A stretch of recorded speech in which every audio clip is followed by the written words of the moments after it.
News 18 Uttar Pradesh Uttarakhand से exclusive बातचीत में दिग्विजय सिंह का बड़ा बयान सामने आया है। दिग्विजय सिंह ने भी राहुल गांधी को इंडी गठबंधन की ओर से प्राइम मिनिस्टर कैंडिडेट बताया। दिग्विजय सिंह ने कहा कि हम जितने भी कांग्रेस के लोग हैं सबके मन में यही भावना है, राहुल गांधी निश्चित तौर पर प्राइम मिनिस्टर मटेरियल है। ये बताइए किस तरह का माहौल दिख रहा है पूरे प्रदेश में, खासतौर पर यूपी में? माहौल तो अच्छा लग रहा है। कल मैं झांसी में था, आज इलाहाबाद में हूँ। क्या लग रहा है कि कितनी सीटें इंडिया गठबंधन जीत रही है? ये कहना बड़ा मुश्किल है, लेकिन देखते हैं। लेकिन अमेठी और रायबरेली गांधी परिवार की सीटें रही हैं। हालांकि इस बार अमेठी से गांधी परिवार कोई सदस्य नहीं लड़ रहा है, बल्कि राहुल गांधी जी लड़ रहे हैं। रायबरेली में क्या वहाँ संभावनाएं देखते हैं इंडिया गठबंधन की? निश्चित जीतेंगे। अच्छा, अगर बात करें तो भूपेश बघेल जी ने कहा है कि राहुल गांधी को जो है वो प्राइम मिनिस्टर कैंडिडेट उन्होंने बताया है कि प्राइम मिनिस्टर बनेंगे जीत के बाद। ये हम जितने भी लोग हैं कांग्रेस के, उनके मन में भावना तो है। राहुल गांधी हैं प्राइम मिनिस्टर का मटेरियल है निश्चित तौर पे। निश्चित सर, एक आखिरी सवाल है कि बीजेपी कर रही है 405 में कितना दम है बीजेपी के? तो माहौल बनाया हुआ है उन्होंने, माहौल बनाया हुआ है ऐसा कहना है। और ये दिग्विजय सिंह जी जिनका साफ तौर पर कहना है कि इंडिया गठबंधन के पक्ष में माहौल है और आने वाले दिनों में अमेठी और रायबरेली भी हम जीतेंगे। और उन्होंने ये भी कहा है कि राहुल गांधी जो है वो प्राइम मिनिस्टर के कैंडिडेट हैं। और अगर भूपेश बघेल ने ऐसा कोई बयान दिया है तो निश्चित तौर पर वो जनभावना है कांग्रेस जनों की, उसी के तहत ये बयान दिया गया है। सर्वेश दुबे, न्यूज 18 प्रयागराज। एटा में तेज रफ्तार पिकअप पलट गई और हादसे में 2 लोगों की मौत हो गई। 3 लोग घायल हुए हैं। घायलों को अस्पताल में भर्ती कराना पड़ा। रिजौर थाना क्षेत्र के ईशन नदी के पास का यह हादसा है, जहां पर 2 लोगों की मौत हो गई है। 3 लोग घायल हुए हैं, जिन्हें अस्पताल में भर्ती कराया गया। एटा में तेज रफ्तार की वजह से ये पिकअप पलट गई और ये बड़ा हादसा हो गया।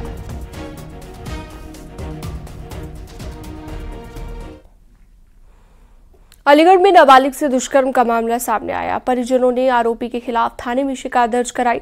डिप्टी एसपी राजीव द्विवेदी ने बताया कि टीम गठित कर दी गई है और आरोपी की गिरफ्तारी के लिए टीम लगातार दबिश भी दे रही है। जल्द ही आरोपी को गिरफ्तार कर लिया जाएगा।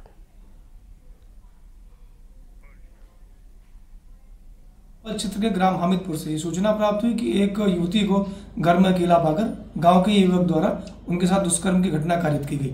इस सूचना के प्राप्त होते तत्काल अभियोग पंजीकृत करके पीड़िता को चिकित्सीय परीक्षण हेतु अस्पताल रवाना किया गया तथा अभियुक्त की गिरफ्तारी के लिए 2 टीमें बना दी गई हैं। जल्द ही अभियुक्त की गिरफ्तारी करके इस अभियोग का विधिक निस्तारण किया जाएगा। अलीगढ़ में खेत में पाइपलाइन डालने को लेकर 2 पक्षों में खूनी संघर्ष हो गया, जिसमें 12 से ज्यादा लोग घायल हो गए। मामला छर्रा थाना इलाके का है। मारपीट में 3 लोग गंभीर रूप से घायल हुए हैं, जिन्हें जिला अस्पताल के लिए रेफर किया गया है। सूचना के बाद पुलिस पहुंची और मामले को लेकर तफ्तीश जारी है। पाइपलाइन बिछाने के दौरान 2 पक्षों के बीच में विवाद हो गया था, जिसमें दोनों ही पक्षों को चोटें आई हैं। चोटिलों का प्राथमिक उपचार सीएससी छर्रान पुलिस द्वारा करवाया गया है। अभी दोनों ही पक्षों में से किसी की भी तरफ से तहरीर प्राप्त नहीं हुई है। तहरीर प्राप्त होने पर अग्रिम विधिक कार्रवाई की जाएगी। मौके पर पिकेट लगा दी गई है। शांति व्यवस्था संबंधी कोई समस्या नहीं है। शाहजहांपुर में पुलिस ने चोरी की योजना बनाते वक्त 2 चोरों को गिरफ्तार कर लिया है। पुलिस ने उनके पास से बाइक, चोरी के उपकरण जब्त किए हैं। बताया जा रहा है कि दोनों शातिर चोर हैं और पुलिस ने आरोपियों को गिरफ्तार कर जेल भेज दिया है।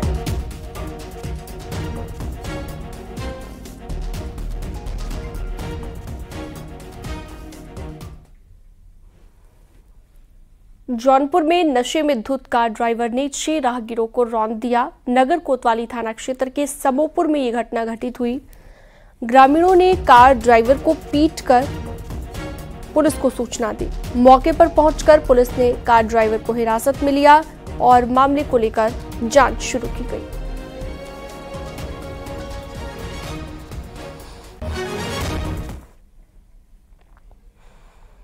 सोनभद्र में चलती ट्रक आग का गोला बन गई। हड़कंप मच गया। वाराणसी शक्तिनगर मुख्य मार्ग पर ट्रक आग का गोला बन गई। ट्रक ड्राइवर ने कूदकर अपनी जान बचाई है और ट्रक का कैबिन पूरी तरह से क्षतिग्रस्त हो गया, जलकर राख हो गया। अनपरा पुलिस प्रशासन मौके पर पहुंचा और उसके बाद फायर ब्रिगेड की टीम को सूचना दी गई, जिसके बाद फायर ब्रिगेड की टीम पहुंची और आग पर काबू पाया गया। अनपरा थाना अंतर्गत वाराणसी शक्ति नगर मुख्य मार्ग की ये घटना बताई गई।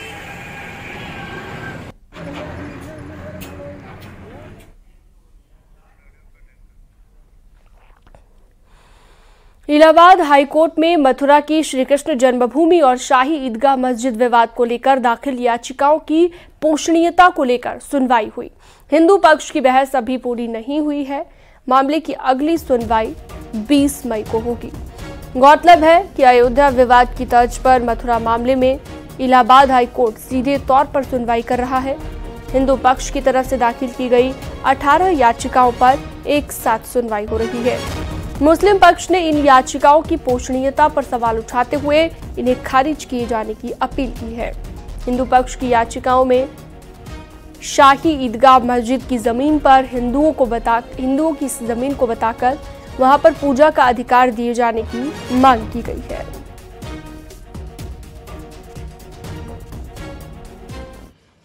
आज श्री कृष्ण जन्मभूमि और शाही ईदगाह विवाद को लेकर के उच्च न्यायालय इलाहाबाद में जो जन्मभूमि के बाबत केस चले उनमें सुनवाई हुई और जस्टिस मयंक जैन साहब की अदालत में उनकी विधिवत रूप से कल भी सुनवाई हुई थी, आज भी सुनवाई हुई, जिसमें कि हिंदू पक्ष के कारों ने हम कुछ लोगों ने अपने पक्ष रख दिए हैं, शेष पक्षकारों ने केस नंबर 14 और 15 में आज सुनवाई हुई। और कहीं न कहीं ये प्रश्न यहाँ पर ये भी उठता है कि जिन लोगों ने 7 रूल 11 की एप्लीकेशन लगाई है, इनका स्टेटस क्या है, ये लोग कौन है?